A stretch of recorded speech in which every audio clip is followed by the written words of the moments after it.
Gezeli de jolda baratıp o çembers gezdeştik a jolda baratıp van van van van dedip gaz berip oldu çembersim kayda barasın oy çembersim mi oldu çembersim oy kayda barasın. Yok.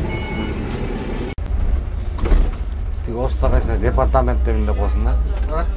Орыстар айтса департаменттеринде қосын да. Мен Тоқтоғұлдан болам. Тоқтоғұлдың өзгөріш деген айылынан болам. Асқасы асман тиреген, кетмен төрін кеңмекен. Тоо булбулу Тоқтоғұл ырчылар чыккан жеринен. Ел ырчысы эстебес Елмирбек чыккан жеринен. Көп акынды чочуткан чоңколор чыккан элинен деп. Мана ошол айылдан болом, туугандар. Биринчиден Чыңгызбайга подписаться болгонду унутпаңыздар. Кимде ким подписаться болсо, лайкты басса, коңгуроочону басса, күндө жаңы ушундай видеолорду көрүп турасыздар.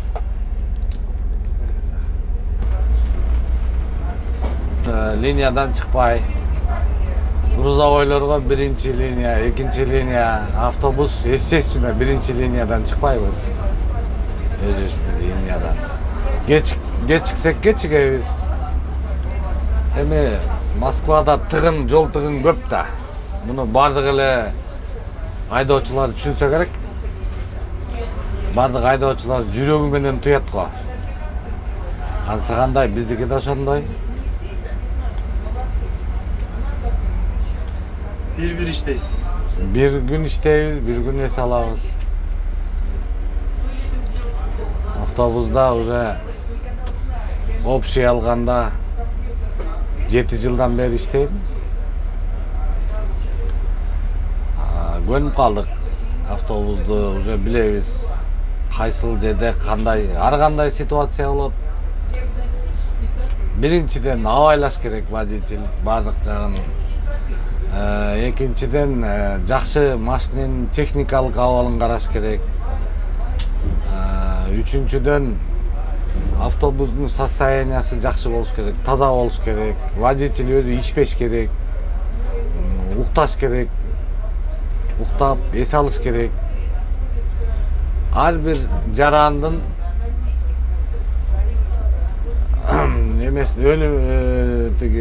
өмүрүнө водитель жооп берет да, жоопкерчилик чоң берди. Биринчиден башың бардык жака иштеп туруш керек, күзгүнү карашың керек, камераны карашың керек, остановкага келгенде абайлап токтош керек. Жаш балалуу коляска сүйрөгөн аялдар бар, пожилой адамдар бар, пенсионерлер бар, инвалидтер бар. Ошонун бардыгына водитель өтө кылдаттык менен мамиле кылыш керек да. Автобус десе эле автобус оңой эмес. Бардык жагына водитель жоопкерчиликтүү болот. Пешеходду обязательно өткөрүш керек. Мындай чийип койгон чийимдерден, линиялардан өтпөш керек. Ошол. Эч качан шашпаш керек.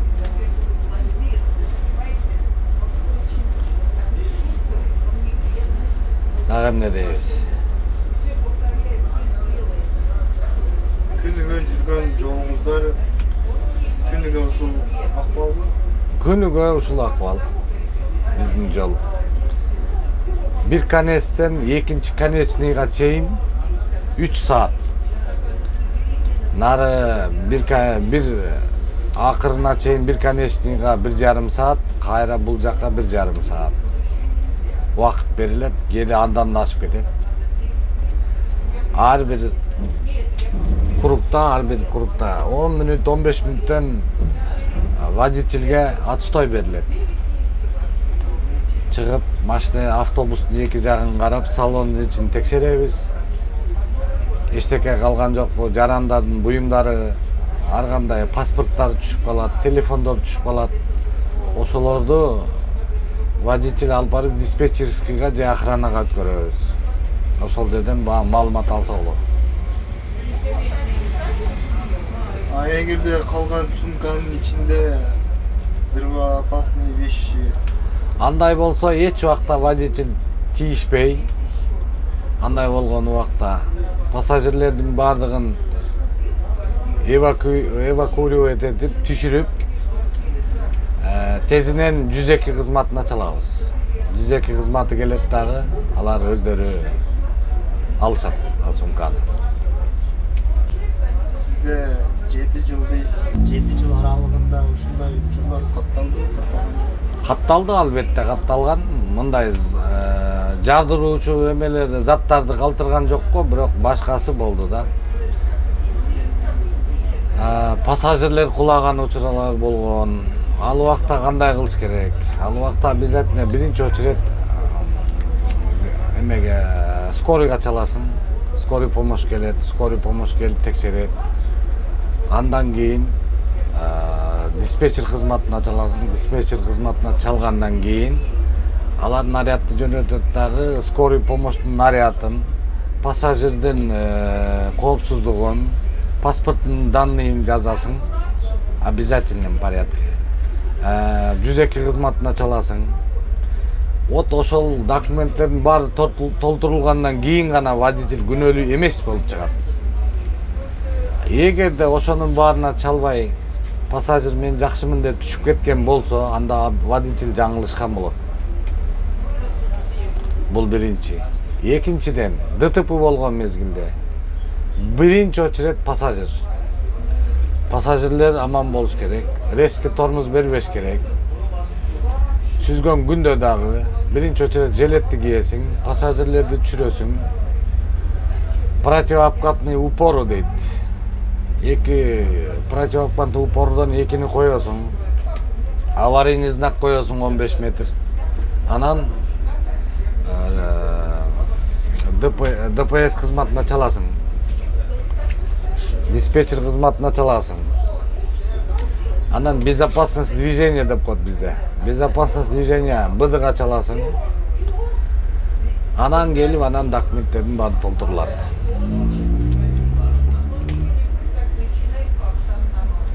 Ушундай бизде.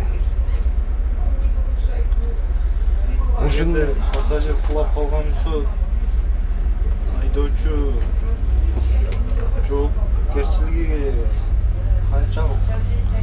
Айдоочу, эгерде айдоочу тезинен резко тормоз берген болсо, чочуп кетип тормоз берген болсо, анда водитель күнөөлүү болот. Эгер астындагы айдоочу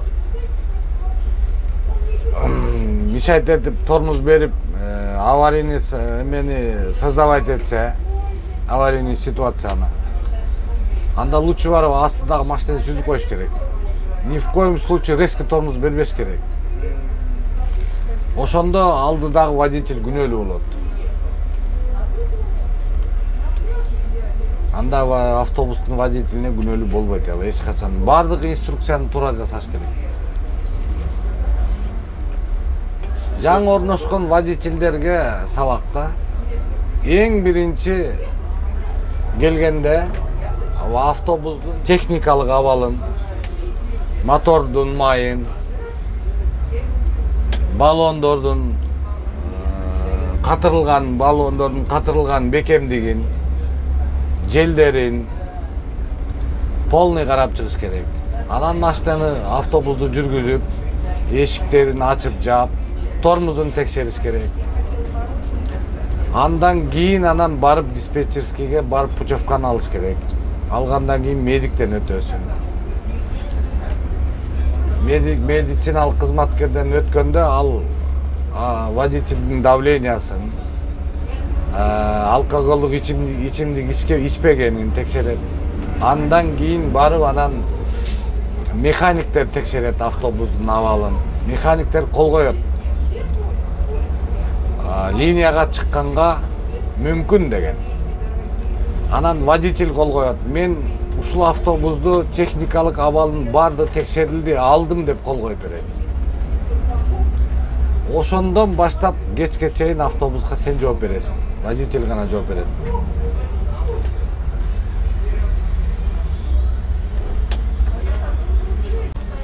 Эгерде соляркасы аз болсо, ошол жерден ченетип, эгерде линияңар узак болгон болсо, норма соляркаңар жетпесе, эртең менен биринчи очередь парктан, базадан чыккандан кийин сразу заправкага айдаңыздар. Заправкага кылып, бакты толтуруп, алып, анан иштей баштаңыздар.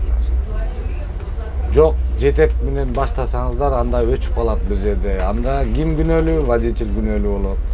Эмне үчүн текшерген жоксуң аны? Ушундай. Шаланда кетип атат, шаланда.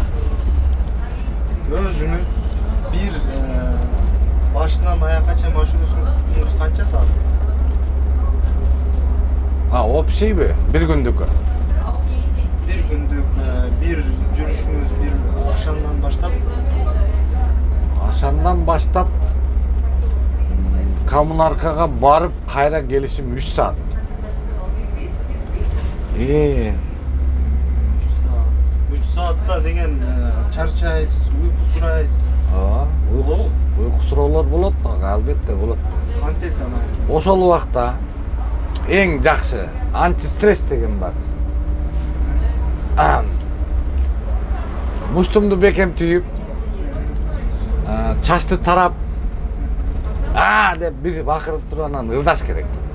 Манас айтыш керек болот. Ырдаган өнөрүңүз да барбы? Ырдаган өнөр бар. Манас айтыш керек. Манас айтасыз. Манас айтасың, ырдайсың. Адам мындайча айтканда адам ойчул болот. Водитель адам психолог болуп калат. Жолдо ар кандай ситуациялар болот. Карап кетесиң, кээ бирөө туура кылып атканын көрөсүң, кээ бирөө туура эмес айдаганын көрөсүң. Эми Москва бул Европага кирет го. Европага киргени менен жолдо өтө мындайча айтканда грубый нарушение менен айдаган водительдер да кездешет. Обочина